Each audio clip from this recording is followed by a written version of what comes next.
brought to you by oneaauto.com, your source for quality parts and the best service on the internet. Hi, I'm Mike from 1A Auto. I hope this how-to video helps you out. And next time you need parts for your vehicle, think of oneaauto.com. Thanks. In this video, we're going to be changing out the spark plugs on our 2006 Cadillac CTS 2.8 liter V6. If you like this information, please click that subscribe button. We have a ton more information on this vehicle, as well as many other makes and models. If you want these parts for your vehicle, they're available from oneaauto.com. You can follow the link in the description.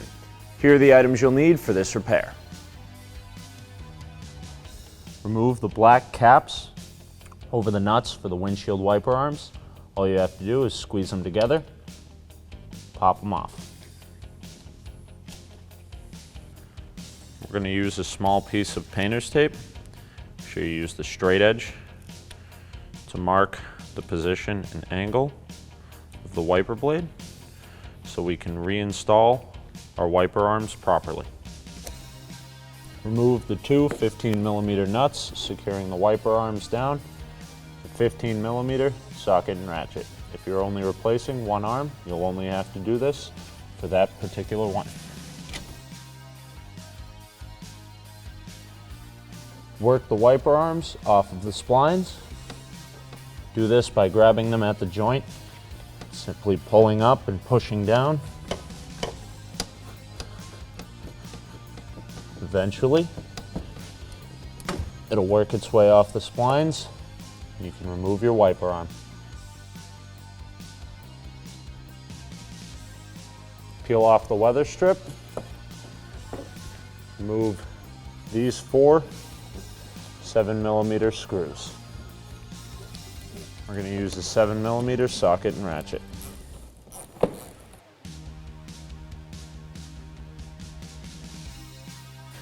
Lift up, carefully release this plastic as it's hooked under the windshield. See the little hooks here? Just be careful to pull out and away with those.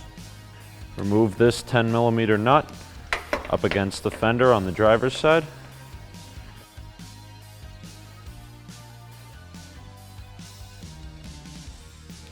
Lift up off of the splines for the wiper arms.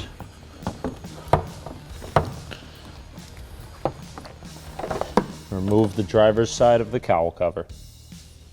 Remove these two 10mm bolts securing the wiper transmission and assembly into the vehicle.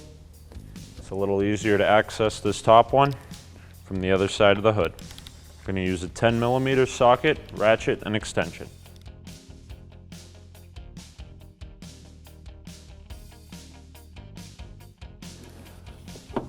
Lift up and toward the center of the vehicle to release this tab.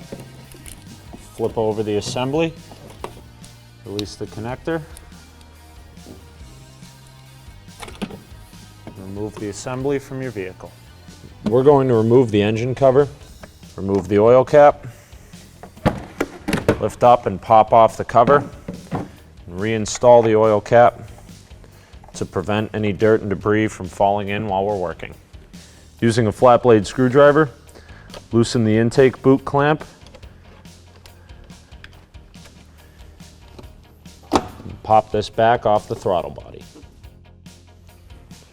Remove the yellow safety on the throttle body electrical connector, push down on the tab and release it from the throttle body motor. On the bottom of this fitting is a little tab. You want to push that out with a flat blade screwdriver. Remove the fitting from the nipple. Remove these two vacuum fittings. Simply going to pop them out, carefully pry them out with a screwdriver.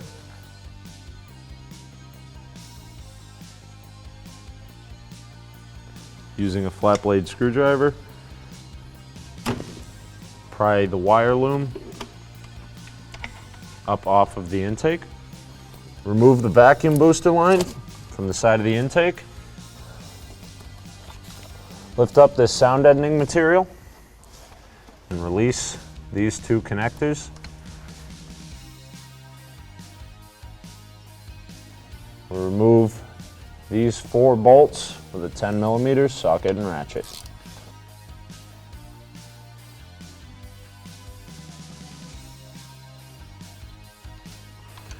Once all the bolts have been removed, move the brackets they were securing off the side of the manifold and out of the way.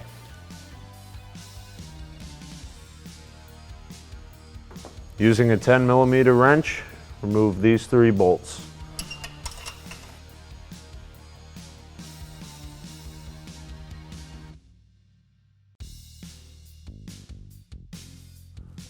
Loosen this 18mm bolt at the bottom of the bracket.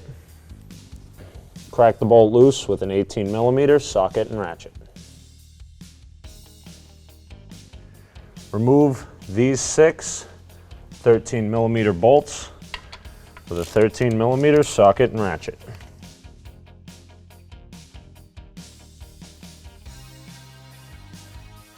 Using a flat blade screwdriver, release this harness retainer from the throttle body.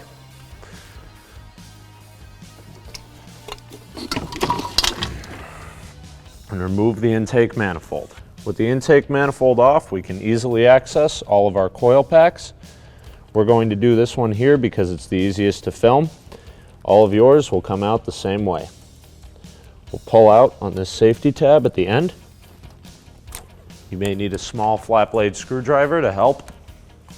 Once this is pulled out, we can remove our connector.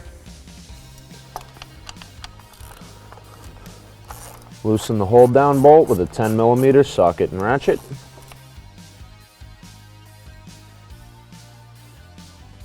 This is a captured type bolt, so it won't actually come out from the coil pack. But once it's unthreaded, lift up and remove the coil pack from the vehicle.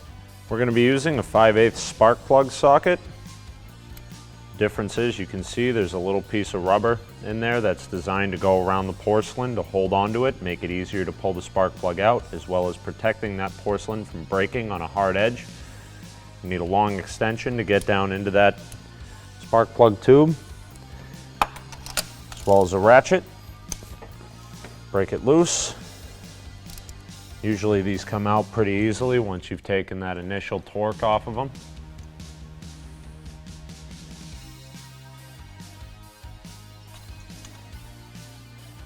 Remove your spark plug from the vehicle. Install your new spark plug. Normally you can run these all the way down by hand. Torque to 15 inch-pounds. Install the ignition coil onto the plug until it clicks. Tighten down the 10mm bolt.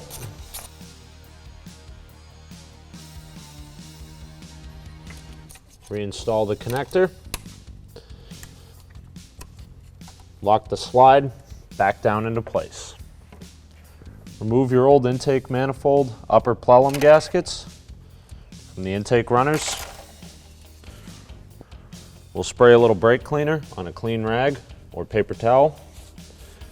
We'll wipe all the oil and debris off of the gasket surfaces, both on the plenums of the intake here and on the ports of the manifold itself.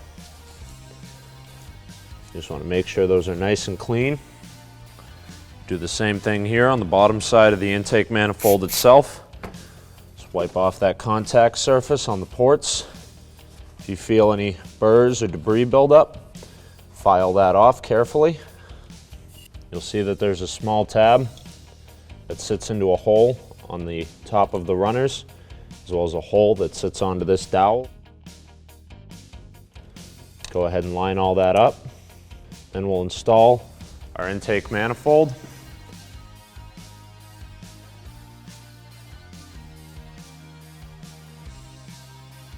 Start your 13mm bolts once you have the manifold set onto its tabs. The longest ones will go into these 4 countersunk holes in the center, and the shorter 2 will go on these outside ones. We'll tighten all these down with a 13mm socket and ratchet.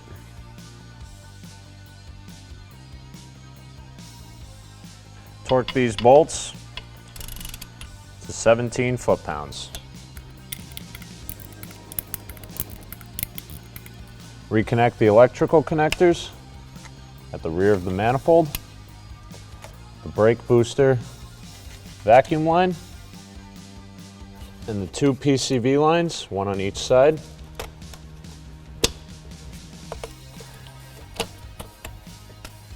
Reconnect this fitting to the nipple at the front of the manifold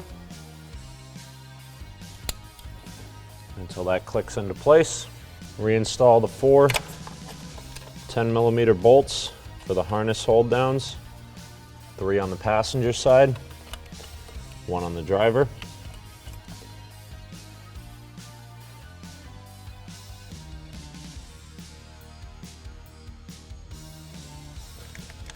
We'll then tighten them down with a 10mm socket and ratchet.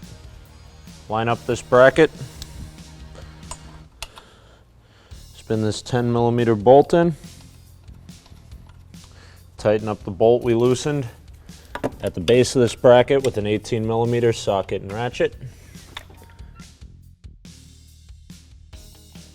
Snug this bolt with a 10mm wrench. Reinstall the sound deadening material onto its pins, as well as the throttle body connector. Lock that safety back into place. Reinstall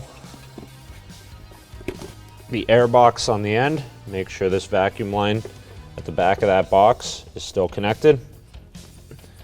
Tighten the clamp with a flat blade screwdriver. Remove the oil fill cap.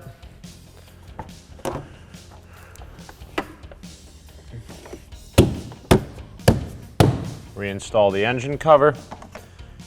Reinstall your oil fill cap. Reconnect the electrical connector. Set this opening onto the pin.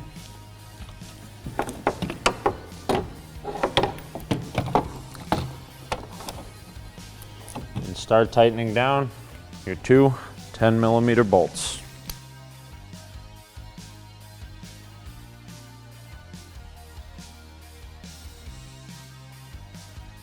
Reinstall the driver's side of the cowl cover first. Be sure that all the plastic hooks line up under the windshield.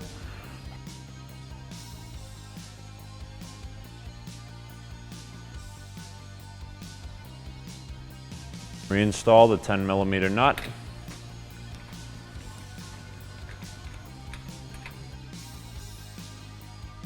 Reinstall the passenger side of the cowl cover. Again, make sure that all these hooks line up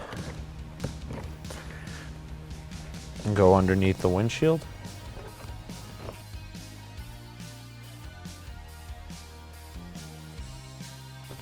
Reinstall your 7mm screws.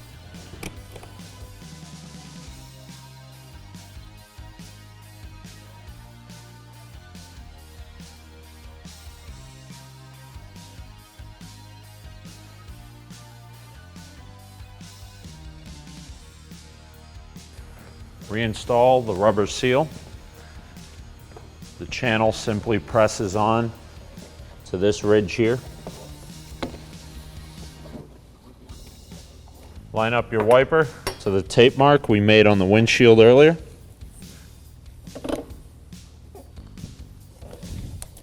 And torque to 26 foot-pounds.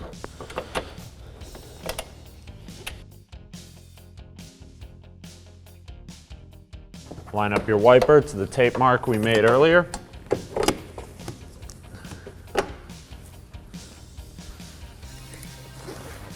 Start the nut by hand. Torque the nut to 26 foot-pounds.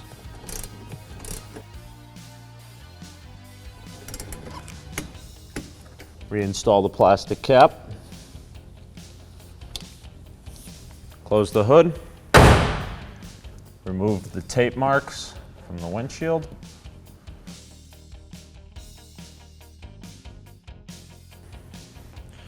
and check for proper operation of your wiper motor.